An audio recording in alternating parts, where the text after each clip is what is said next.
নমস্কার বন্ধুরা, কেমন আছো সবাই? আশা করি তোমরা সবাই ভালো আছো। আজকে আমি বানাতে চলেছি এঁচড় চিংড়ি। তার জন্য দেখো, প্রথমে আমি এখানে কড়াই বসিয়ে দিলাম আর তার মধ্যে জল দিয়ে দিয়েছি আর পরিমাণ মতো হলুদ আর লবণ দিয়ে দিয়েছি।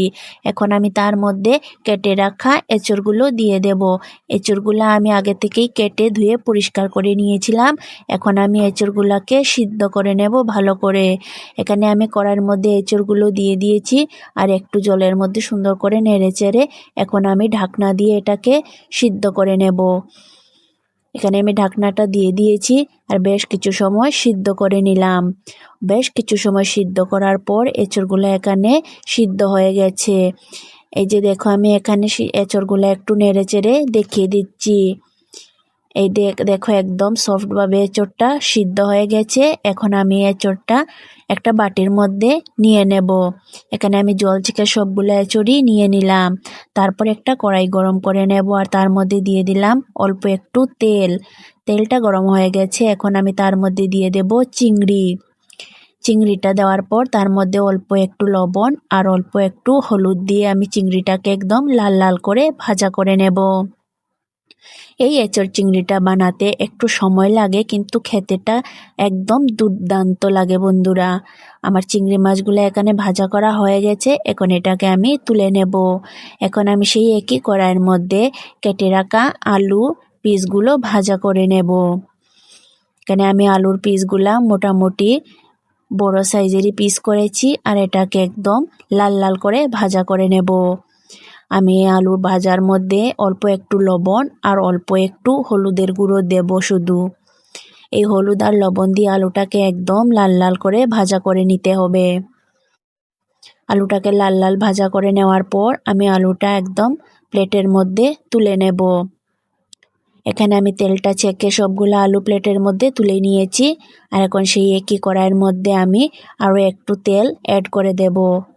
তেলটা অ্যাড করার পর আমি তার মধ্যে দিয়ে দেব সিদ্ধ করে রাখা এঁচড়গুলো। এঁচড়গুলো এখানে আমি ভালো করে ভাজা করে নেব। আমি এখন সেই এঁচড়টা একদম লাল লাল করেও ভাজা করে নিয়েছি আর এখন এটাকেও তুলে রাখবো। এঁচড়টা তুলে রাখার পর আমি এখন সেই একই কড়াইয়ের মধ্যে অ্যাড করে দেব সরষের তেল।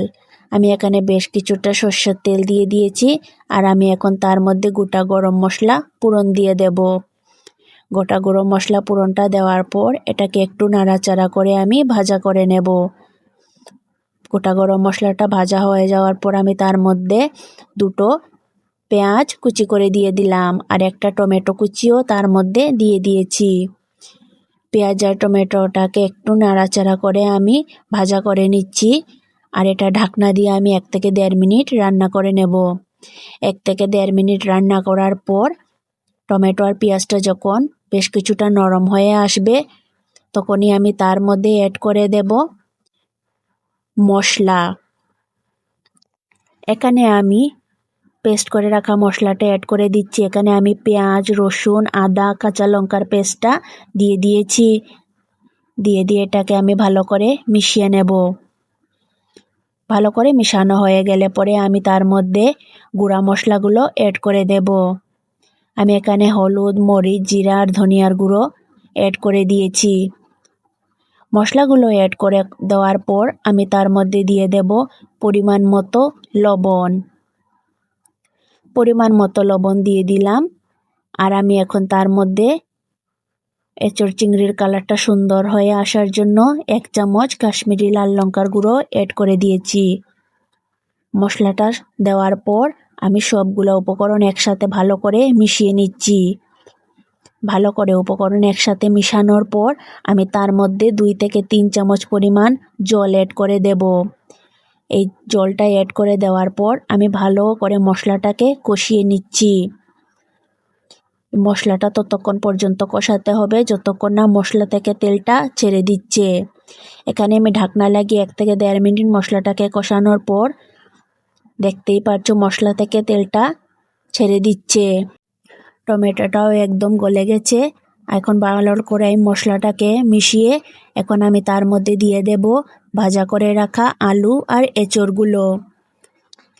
আলু আর এঁচড়গুলো দেওয়ার পর এটাকে আমি ভালো করে মিশিয়ে নিচ্ছি মশলার সাথে, যেন করে মশলা আর এঁচড় ভালো করে মিশে যায়। এটাকে ভালো করে নেড়েচেড়ে আমি বেশ কিছু সময় কষিয়ে নিয়েছি। এখন আমি এটাকে ঢাকনা দিয়ে আরও অল্প সময় কষিয়ে নেব। অল্প সময় কষানোর পর এটাকে আমি আবারও একটু নাড়াচাড়া করে দিচ্ছি। নাড়াচাড়া করে নিয়ে আমি তার মধ্যে দিয়ে দেব ভাজা করে রাখা চিংড়ি মাছগুলো। চিংড়ি মাছগুলো দেওয়ার পর আমি আবারও এটাকে ভালো করে মিশিয়ে নিচ্ছি। আর হ্যাঁ বন্ধুরা, এই এঁচড় চিংড়ি রান্নার সময় যত ভালো করে এটাকে কষানো হবে ততই তার টেস্টটা দ্বিগুণ হয়ে আসবে। ভালো করে কষানোর পর আমি তার মধ্যে গরম জল অ্যাড করে দিয়েছি। আর হ্যাঁ বন্ধুরা, এই এঁচড় চিংড়িতে গরম জলটাই দিতে হবে।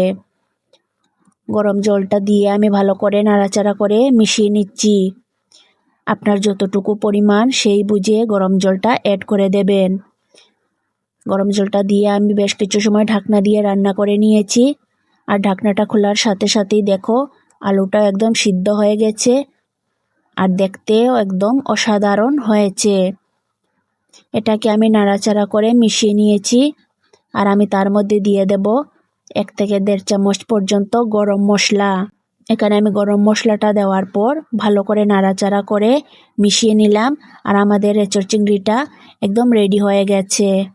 এটা মিশিয়ে আমি গ্যাসের ফ্লেমটা বন্ধ করে নেব। আমার এই এঁচড় চিংড়ি বানানোটা কেমন হলো অবশ্যই কমেন্ট করে জানাবে বন্ধুরা। আর যদি ভালো লেগে থাকে তাহলে একটা লাইক আর চ্যানেলটাকে সাবস্ক্রাইব করে দেবে। আর যদি আমার ভিডিওটা ভালো লাগে অবশ্যই ঘরে ট্রাই করবে বন্ধুরা। আর কেমন হলো আমাকে কিন্তু জানাতে ভুলবে না। আবারও দেখা হচ্ছে অন্য ভিডিওতে। টাটা।